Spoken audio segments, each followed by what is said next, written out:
Today we've got a crazy nuclear revenge story of getting an ex to get a tattoo and then immediately leaving them. We'll get to that in a bit, but first, my girlfriend set me up, so I got her arrested. They say revenge is best served cold, but all I could feel was burning rage and self-loathing from being too stupid and trusting. It burned so fiercely in me that it almost hurt as much as my wrists, which were cuffed, unnecessarily tight behind my back. The back of the police car would have been comfy in any other circumstance, but now even that was torture for me. Maybe it was torturous because I knew I would be put in jail for a long time, or maybe it was torturous because Kayla, my girlfriend, well, ex-girlfriend of 8+ years, had been the one to set up this whole arrest. Perhaps it was a weird blend of those things. The painful part about this is that Kayla and I had a history. A lot had happened in our roughly 8 years of dating. Things were tough back then when I met Kayla.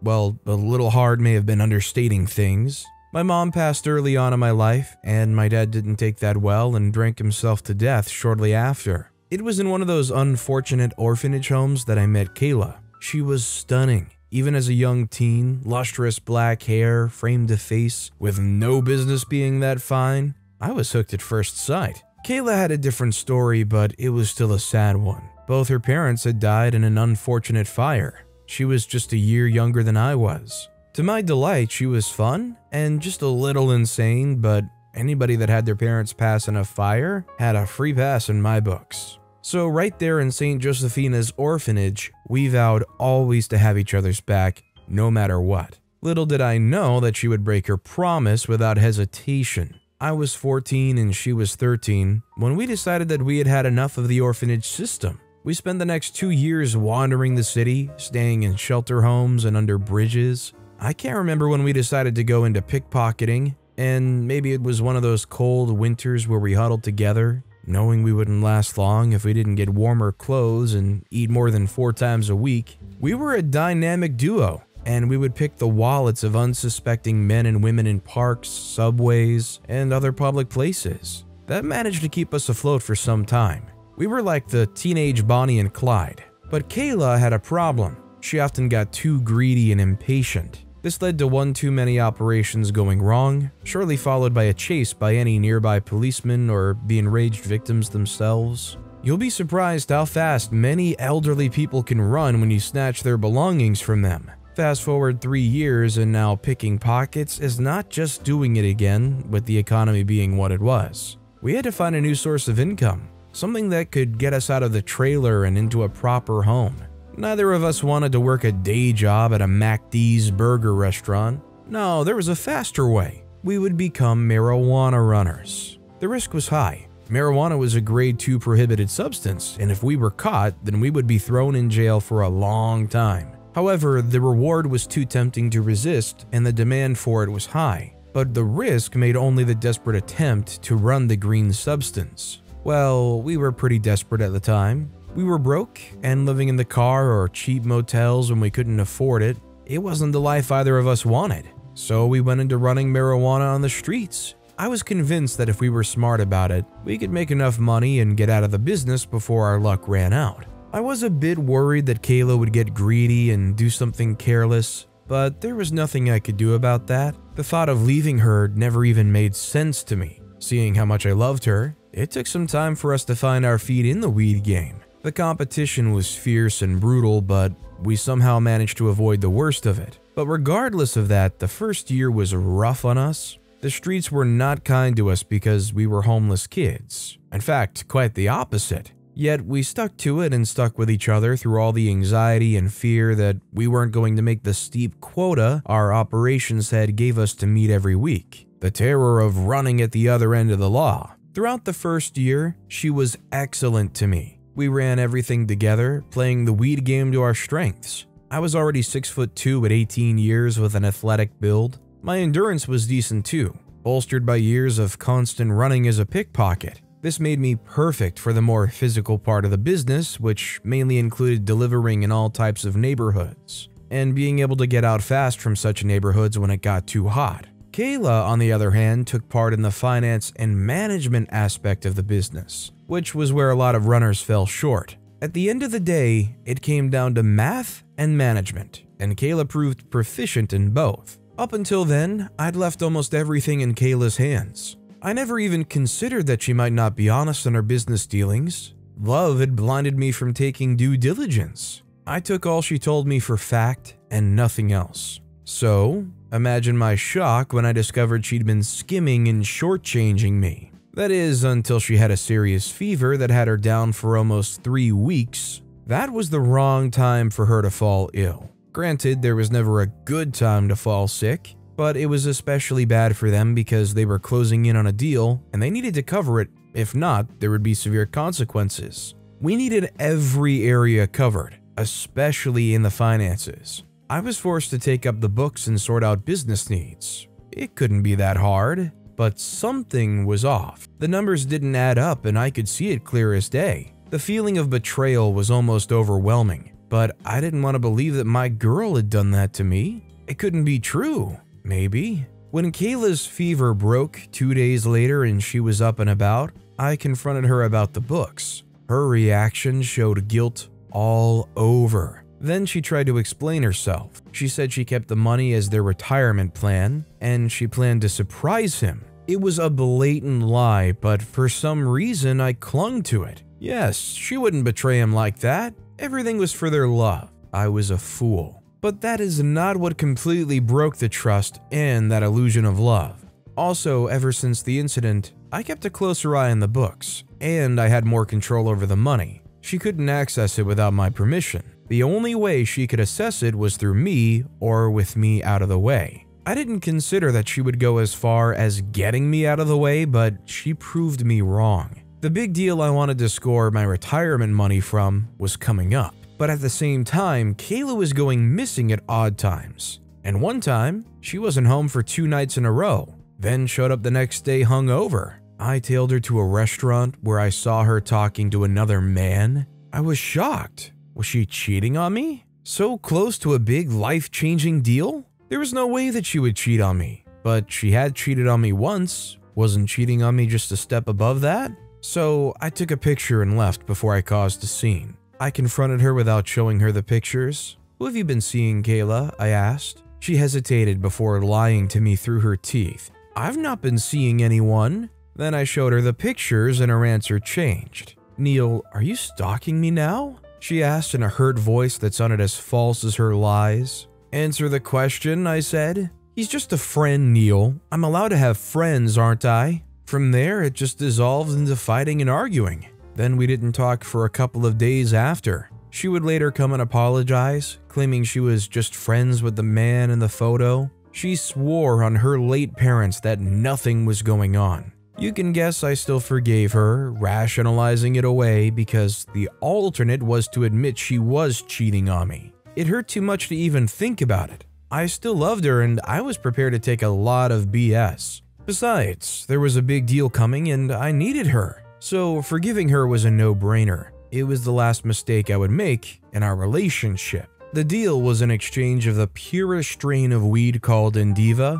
It was the most expensive in the market, and they were going to give away grams of it for a lot of cash. I had everything planned out to the point of my escape route. If anything was to go wrong, I wanted the fastest and safest route out. There was only one person I told and involved in that escape plan, and it was Kayla, who waited in a vehicle at the back building of the place that the deal would go down. I would simply use the alleyway to access the back and get into the car that I instructed Kayla to make sure she was in. The deal was with ruthless businessmen, the Gonzalez brothers, scary bunch. The deal itself went down without much incident. The money was exchanged for the drugs at the discreet meeting place and we parted ways. I had notified Kayla the deal had gone down and I was coming back. The end of the alley wasn't far, and as I emerged into a parking lot, I was greeted by the police. There were 3 police cars waiting for me where Kayla was supposed to be. As soon as I noticed them, I immediately ran back the way I came.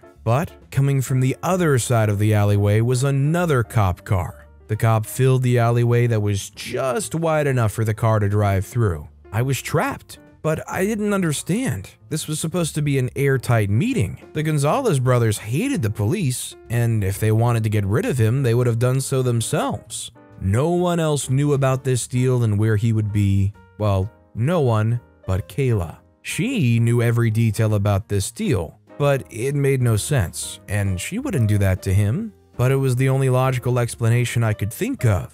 As the 3 policemen closed in on me, my doubt was dispelled when I saw who the lead policeman was. I knew that face. I'd seen it on Fredo's phone. He was the guy that Kayla had been meeting. The smile the policeman gave him before he cuffed him was whole coy. My heart sank as the realization hit home. A small crowd had gathered, and there was Kayla, watching the cops take me into one of their cars. Just before I was stuffed in the backseat of the police car, our eyes locked, and she blew me a kiss. That told me all I needed to know. She had sold me out. The lead policeman almost single-handedly handled his arrest. He managed to get him out of earshot of the other policeman. "Your girl sold you, you know," he said. "It was all for your cash. Your girl and I are gonna share that and your bed too." It was too much to take. I didn't bother to respond. The numbness from the betrayal was fading and it was replaced by anger. I had never been religious, but right there as the car rolled out, as I watched Kayla from the backseat of the cop car, I prayed for just one chance to get even. How dare she use my love against me, cheat on me and betray me in one fell swoop. I didn't deserve this. All I had ever done was love her. The nearest detention center was at least 30 kilometers, so I had quite a ride ahead of me. All I could think about was how I could get back at her. I said another prayer and then another, because 3 times was the charm. Imagine my surprise when it worked. A trailer rammed right into the tail of the car, spinning us like crazy till our car slammed into a wall nose first. It was an hour before I came to. I checked myself for any injuries and I was miraculously untouched. The officers were in bad shape, but they were both alive, just unconscious. It took a short while before I found the cuff keys and relieved my hands. I emerged from the police car onto a lonely street and decided to exact my revenge. It would take a couple of hours before this whole accident was sorted out by the police. I had to work fast before they started a search for me. I couldn't believe my luck. I was being given a second chance and would not waste it. I made a beeline for a bar downtown where I knew she would be. It was where she went when she celebrated. I was sure this is where she would be. Her car was there, sure as day. I had made a detour through my home and grabbed a stash of the purest weed I could find and some cash. I also grabbed a revolver and one of the many burner phones we kept on hand. I went to her car and opened the trunk using the spare key I'd found in the sock drawer where she always left them. I put the gun and the weed at the back of the car as casually as I had done 1,000 times. Then I walked away to a dark spot, 50 meters opposite where I could see Kayla come out. She staggered out of the bar, showing a bit of tipsiness. I waited until Kayla opened the door of her car and then dialed 911. I narrated to the 911 woman in a panicked voice, saying I'd seen a suspicious woman with a gun and some drugs, and I thought she knew I saw the drugs and felt like my life was in danger. I played the panicked potential victim as well as I could. I gave enough details about her appearance in the car, and then I hung up. Then I trashed the phone and walked away. She wouldn't be expecting to get pulled over and searched. Neither would she be expecting the police to find drugs and arms. She didn't leave there in the first place. When she drove off, I stopped a cab and paid him well to follow the car. I was going to see this one through. About 10 minutes into the drive, she got pulled over by the police. My cab was still a couple of meters behind hers and moving a bit slow, so I saw the police officer stop and immediately search her car. By the time we'd driven past, the drugs and weapons had been found in the trunk. We were rounding a corner when I saw Kayla in handcuffs being led away into the police car. She would realize it was me when she got the news that I'd gotten away. That made me smile because I'd given her a taste of her own medicine. I had my girlfriend arrested with the knowledge that she would go to jail for a long time. I regret nothing.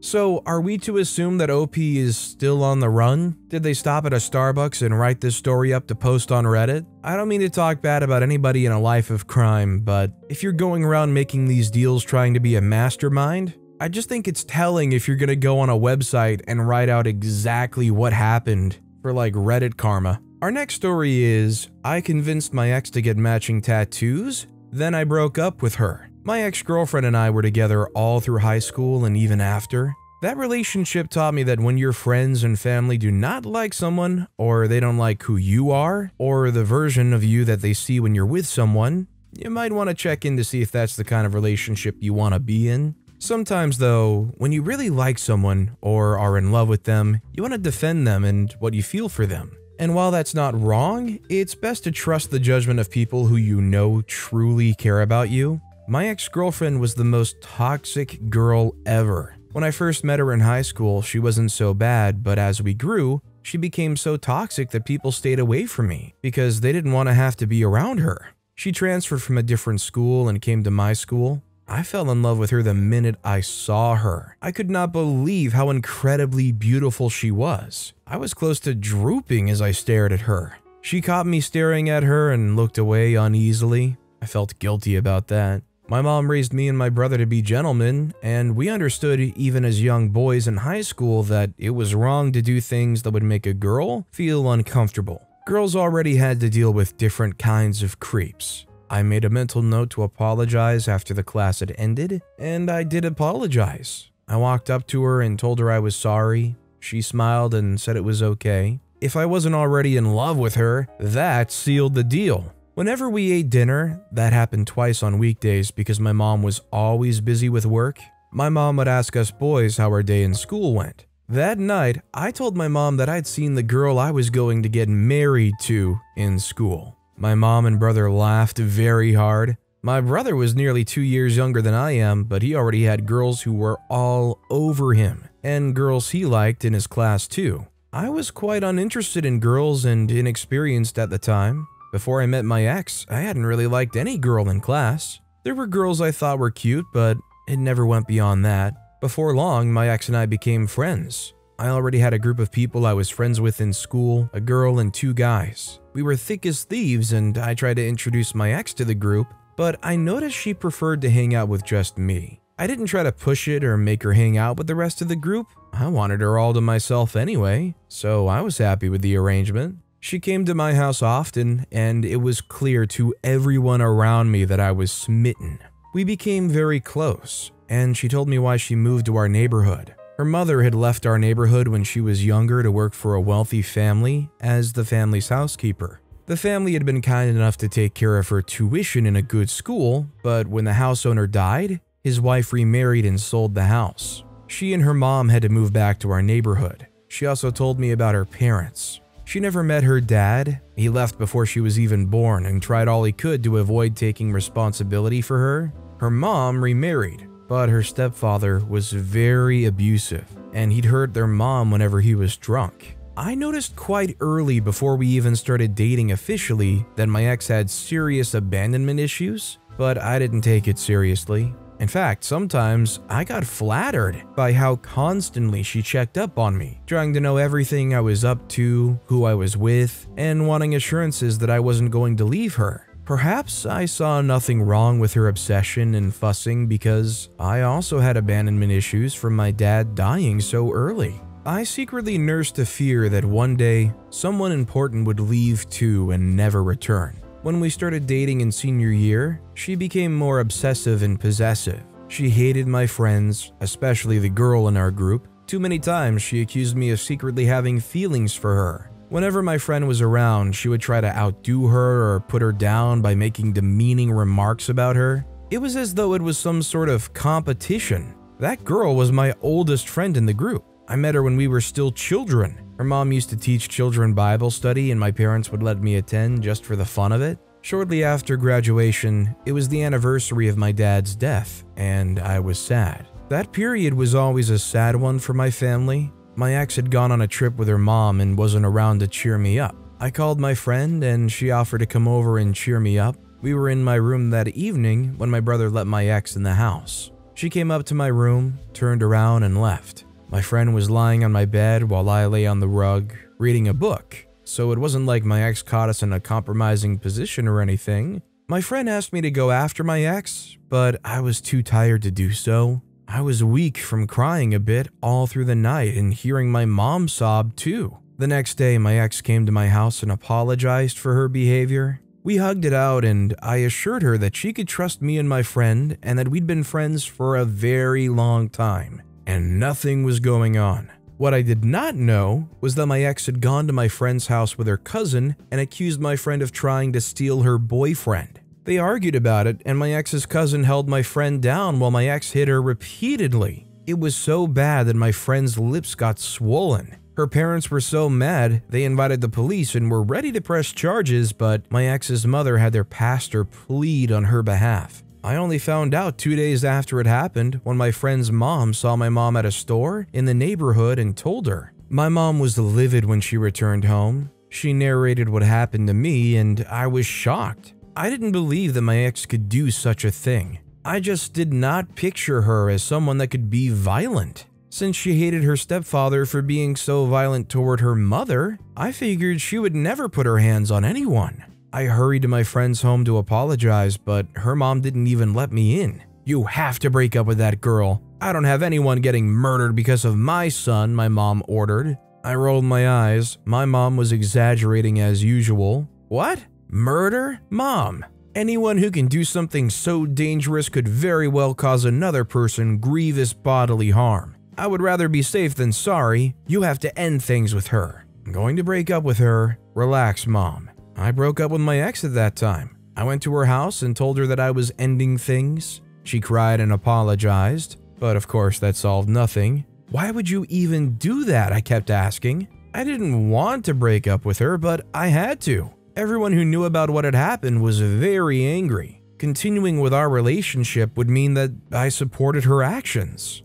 My male friends and brother were mad about what had happened as well. "I'm just glad you can go back to hanging out with your friends again. I hated how she never even allowed you any space," my brother said when I told him, and my mom that I'd broken up with my ex. My mom nodded her head in agreement. I resented them for that. My ex had always said that my family and friends didn't like us being together, but I always thought she was overthinking. For a month, my ex and I weren't together. The friend who had gotten beaten up forgave me, and even though things didn't exactly go back to the way they were, we were cordial. None of my friends knew that my ex and I had been texting and calling each other secretly. After about 3 weeks of holding myself back from calling her and missing her like crazy, I finally called her one night, and we soon went back to calling each other frequently. She would apologize for what had happened, and I would listen to her reasons. I was so silly that I listened to her blame the violence she saw in her home for her actions. While that may have been true, she never took responsibility for her actions.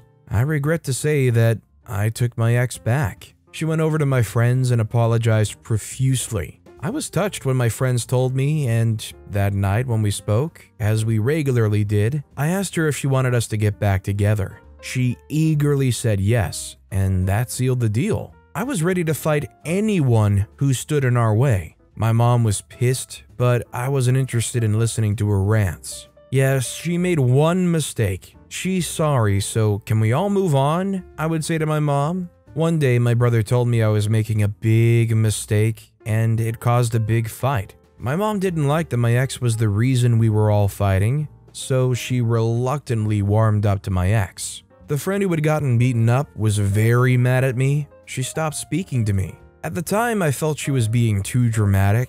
After all, my ex had apologized for her actions. I stopped trying to talk to her too. My relationship with my mom and brother was strained, but my guy friends and I were still cool. I was out one day when I saw one of my guy friends. I said hello and he responded coldly. I asked him what was wrong, and he asked why I was still with my girlfriend. By that time, I was very upset, so I lost it. There were so many things my friends did and indulged in that I didn't like, but I never begrudged them for it. I had always supported them. So why was it so difficult for everyone to let my relationship be? I walked out angrily and resolved to never speak to him again. When I saw my ex after my encounter with my friend, she became very quiet. I noticed her demeanor and asked her what was wrong. Look, I didn't want to say anything before, but what? I asked quickly. Well, he tried to get me to sleep with him after you broke up with me. I was shocked. What? She said, yeah, I promise. I declined though. It was at a party and I was vulnerable. I went to him to see if he could help me talk to you. I was livid. All along, he'd been trying to get me to leave my girlfriend so he could get with her. I was irritated, but I felt justified. They were not at all trying to get me to leave my girlfriend because they didn't think she was good for me. He clearly wanted her, and my female friend was probably jealous that I chose my girlfriend too. My ex-girlfriend and I continued our relationship. It was she and I against the world, and we were okay in our little bubble. The friend who I thought propositioned my ex-girlfriend got a scholarship and had to travel, so my other guy friend staged a reconciliation and tried to get us to talk to each other. I didn't know that was what he wanted to do, or I wouldn't have gone. He just invited me over to his place to hang out, and I went. There, I met the guy and my female friend, and I immediately confronted him about trying to sleep with my ex.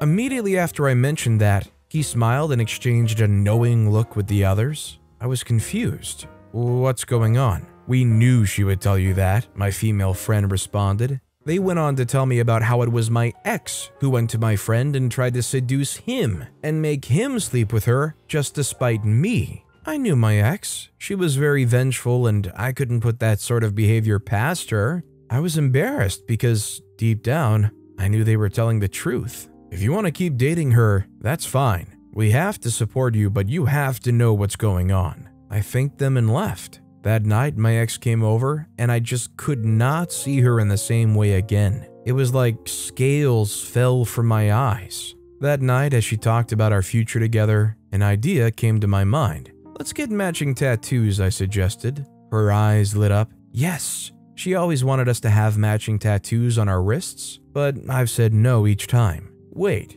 you no longer think this is a big and pretty permanent step?" she asked using air quotes. I faked a laugh. "Well, I don't. Plus, we are permanent anyway." That weekend, she came over to my house and we went to the tattoo artist together. She wanted a small, cute tattoo of my name on our wrists, but I suggested a bigger one. She agreed. Since I was terrified of needles, she went first. I watched with satisfaction as she winced in pain, knowing that I'd break up with her soon. When the artist was almost done, I excused myself and acted like I needed to use the bathroom. I did use the bathroom, but I never went back in. I went back to my house and sent her a text telling her that it was over. I mean, that is pretty darn cold to make sure that she gets your name tattooed boldly on her wrist, only to send her a text later on that said, "JK, see ya forever." But with that being said, that's all the time we have for today. Now, if you want to hear another absolutely crazy story of revenge,